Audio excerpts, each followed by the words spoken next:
Ano ang ginawa namin kaya hindi kami nahihirapang isama sa labas si Daliel? Bago kami umalis ng bahay, sinasabi na namin sa kanya kung ano ang gagawin namin sa aming pupuntahan. Strikto kami sa plano.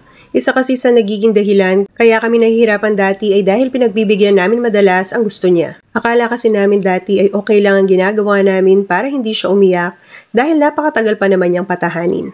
Pero hindi pala namin siya natutulungan kapag ganoon. Noong una ay hindi ito madali dahil maaawa ka kapag umiyak na siya.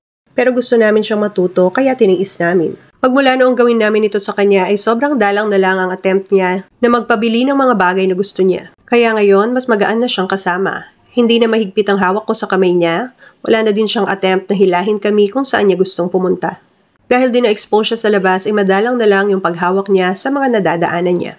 Dati ay hindi siya mapakali hanggat hindi niya nahahawakan ng mga dekorasyon na madadaanan niya. Pero ngayon, tiningnan lang niya at nilampasan. Sana'y makapamasyal na din kayo ng mapayapa kasama ng inyong anak sa susunod.